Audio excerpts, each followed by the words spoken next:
the Wine Man TV. I am your host, Stan Rattan, and this is the Blue Collar Wine Show, where I help you spend your wine dollars wisely.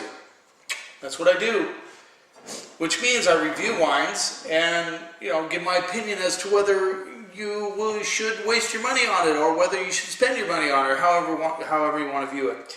And once again, I am going to review the local winery, San Juan Vineyards. I've got their 2013s, and the reason I want to do this is because 2013 really, this is my opinion, in my opinion, is a great vintage in Washington State. I know I talked to some winemakers that, they were kind of iffy about 13, but every 13 that I've tasted from Washington State has been a step above 12 and better than the 14s that I've tasted recently. So if you can still get your hands on some, search out 2013 from Washington State. I think it's an amazing vintage, and I think you'll be happy with what you get from that vintage.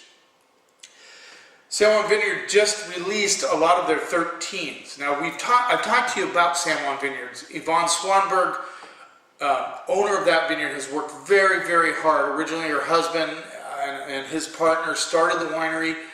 She now has sole possession of that winery. But if it wasn't for her, that winery would have never taken off and got to where it is today. Very low production, 2,500 cases, I believe, 2,500 to 3,500 cases.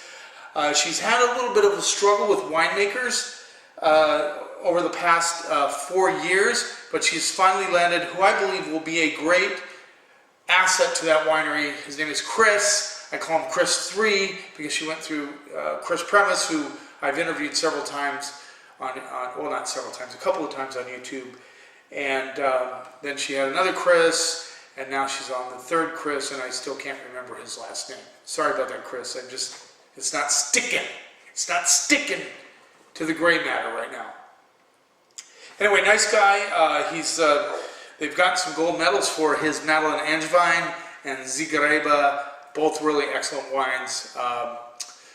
They have that planted here on the island, and it's been planted for a long time, so really they're old vine wines, and they produce very good fruit. And like all winemakers will tell you, just don't screw it up. But Chris has done a good job with the Madeleine Angevine, and they just got another gold medal for that wine. So I'm excited to try these. These are from Chris Premise, and at the time he was making these wines, they were still, he was into this buying used barrels, so they have very little oak influence. When people come and ask me what they should try, I always tell them they're going to be a drier style wine. But I am excited about 13. San Juan Vineyards, to me, has been a very vintage-driven winery. When the fruit isn't so good, a little struggle with some of the wines, but when the fruit is really good, they do really well. So we're going to start off with the Merlot from San Juan Vineyards, 2013 San Juan Vineyards Merlot, Horse Heaven Hills, a big appellation in the state of Washington. This rolls in at anywhere between, let's say, $18 and $22. Let's get a little close up here. There you go. So 2013 San Juan Vineyards Merlot. Let's give it a little rinse. I've talked about this in the past, but it always is funny to me how the locals kind of, now it has changed. I will admit it has changed, but in the past the locals were kind of not behind the winery. But now more and more, a lot of locals are supporting it, they're behind it. They have a really cool little tasting room out on about 3 miles out of town on Roach Harbor Road. I pass it every day while on my way home. So, let's see what we get on the nose. Kind of a real toasty cherries. I'm using the big ass glass here that I got Beers, a distributor, took us on a little tour of Eastern Washington. My face itches for some reason. Anyway, took us on a tour of Eastern Washington. Really cool tour, and we got these glasses, and I've used it ever since. I like these glasses. Get a little bit of bark and tobacco. This is very typical of a Chris Premise approach to wine. There's a little blackberry element coming through on the back that I'm really kind of interesting.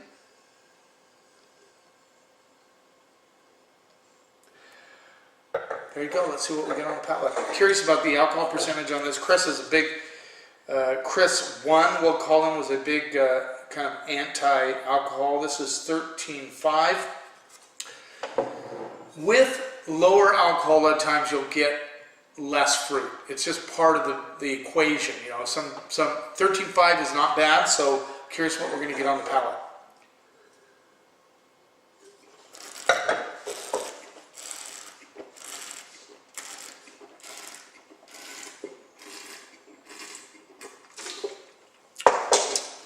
Very dry, as I expected it to be. However, there's a nice spiciness to this wine, which is kind of curious. I'd be curious. I didn't really get into the technical part of this wine. Spice comes from oak, so he might have used a little bit of new oak on this. I'm not positive about that. I'm sure Yvonne will clear me up. But I'm getting blackberries and plums big time. A lot of plum action on this wine, with a little underlying cherry tones coming through, and then a lot of like white pepper notes, which are I find very interesting.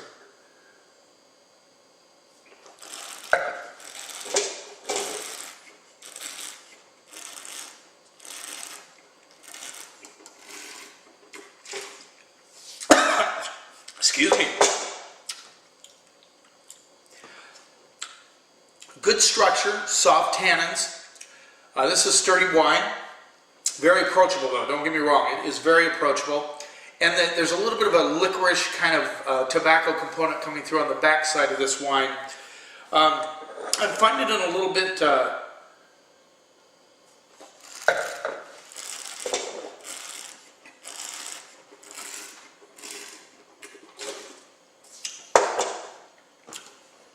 it thins out just a little bit on the mid palate, just a little. But then it comes through strong on the finish. You get that kind of tobacco, bark, cherry, blackberry, plum notes coming through on the end. And it lingers for some time.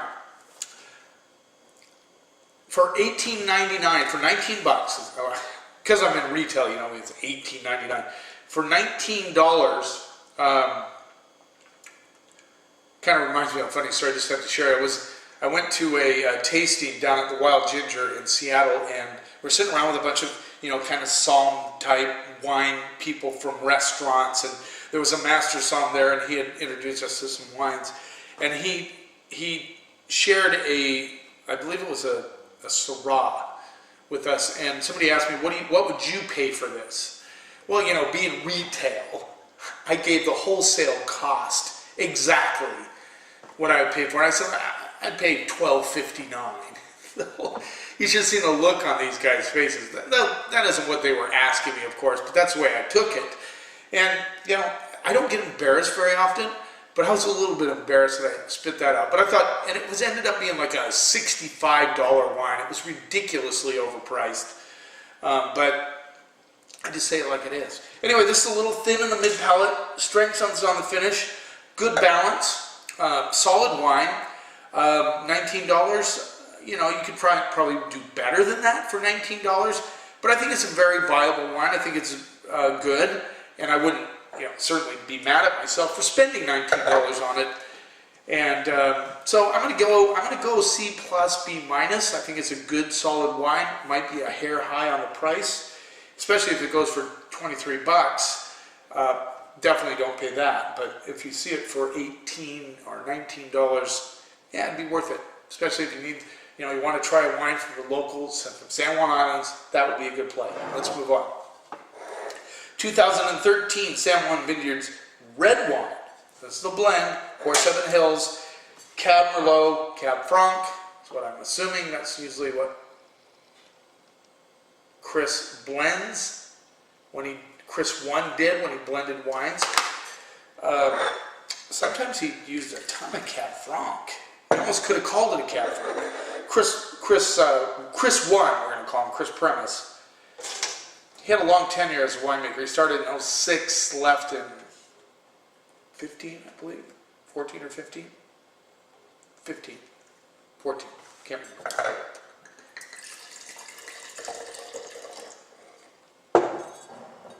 He loves Cab Franc. In fact, I think Chris Premise made some of the best Cab Franc I ever had. The only thing I ever disagreed with him. I think Cab Franc does good with a little bit of new oak, not a ton. It turns into like a mocha chocolate milkshake when you put too much oak on it. But somewhere find a nice balance with a little bit of oak. But I think he did a good job with Cab Franc. I think he really liked doing that. Let's see what we get on the nose. Again, anywhere from $19 to $23. See, I think he used a lot of Cab Franc in this.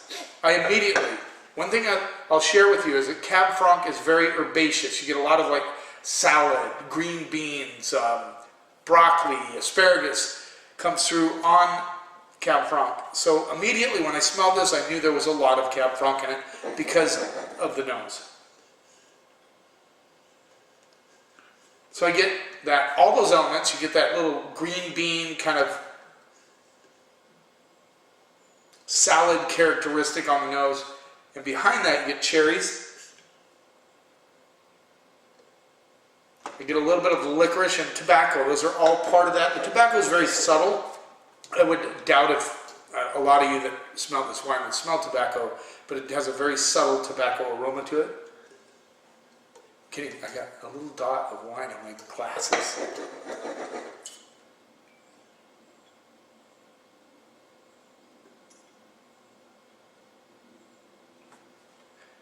Yeah, not hugely aromatic, which again tells me it's Cab Franc.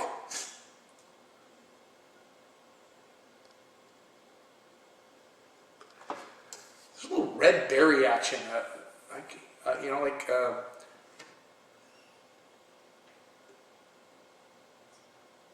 cherries with some sort of a red berry thing going on. Let's see what we get on palate.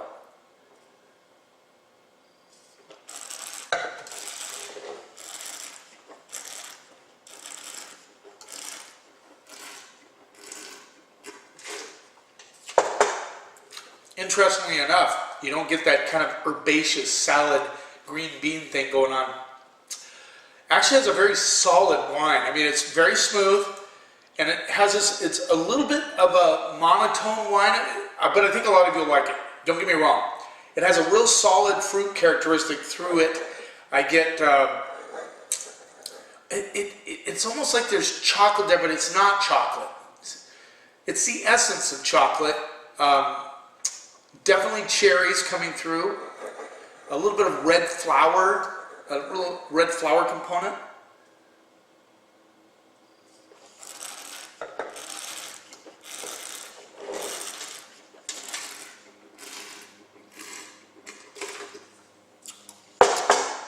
Yeah, it almost like I chewed into a whatchamacallit bar or whatever that's called, or Twix. You know, that kind of, that crusty part of a Twix is kind of in there, kind of interesting.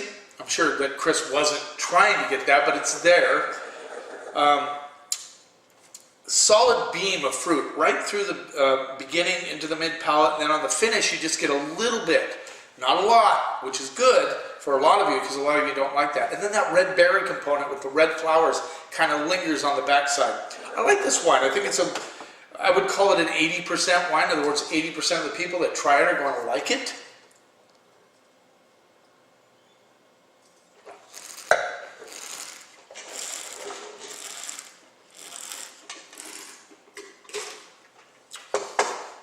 Now, the more I try it, I get a little bit of like an orange zest coming through on the backbone. Like there's a backbone of like this orange peel sort of thing going on, which I really like, which is why it goes into that. It's more orange peel than it is herbaceous, but I still believe there's a lot of Cab Franc in this. I like this wine. I think it's a solid wine. I think Yvonne likes to bring this down to 14 bucks. That's a great value for this wine. If you're going to go try a San Juan Vineyards wine and you want the 2013, see what the 2013s are about, that orange zest is just hanging on. I like it. Great food wine. I'd love to have this with a little bit of maybe kind of a steak with a little bit of Asian influence on it. Not too spicy, of course, but good wine.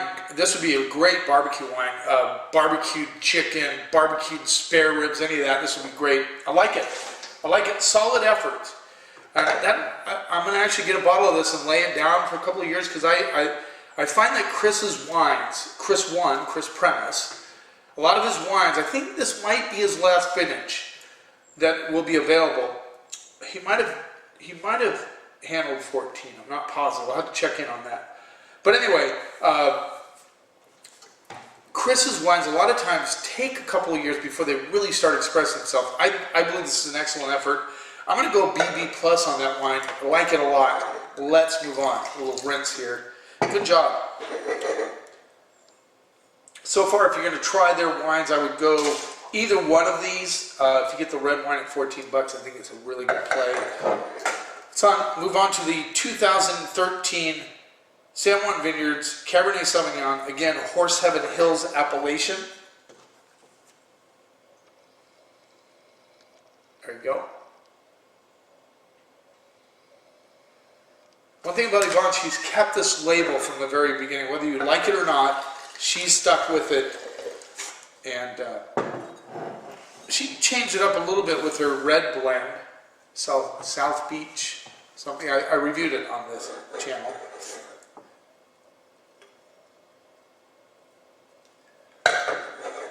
Let's see what we get on the nose.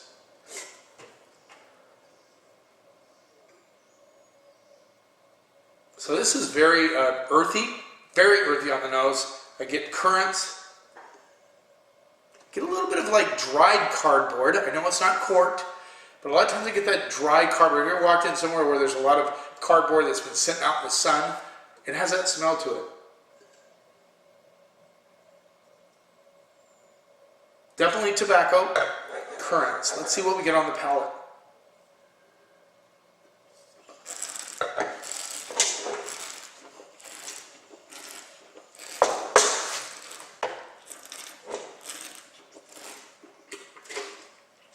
See me nodding my head. I'm actually very impressed with this wine. That's why I was excited to try the 13s. This is a solid cab. Good currant fruit, front to back. Kind of a spicy element coming through. You get a little white pepper action on the tongue. I can still feel it.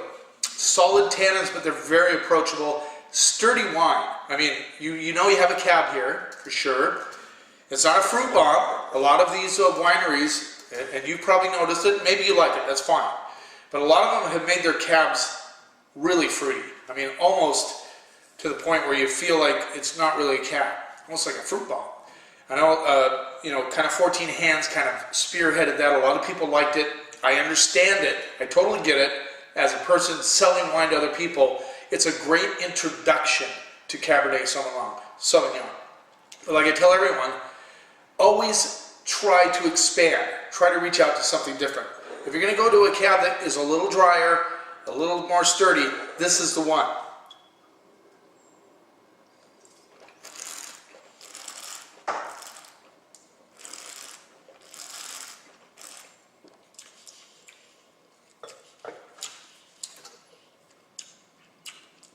Yeah, very dry on the finish. But that being said, good currant fruit, a little bit of bark action, a little bit of tobacco, lots of red flowers. I know Chris will love that. Lots of red flowers, front finish, good acidity, has a nice freshness underneath, but it's certainly well balanced. All of those elements together. You're probably going to find this for 19 bucks most of the time. I think it's a solid effort. I think it's worthy of putting away. Grab a few bottles, tuck them away for about 5 years, and I think that fruit will come out a little bit more, that acid will settle down, and you'll get a really, really solid Cabernet Sauvignon. Chris has always done a nice job with his wines.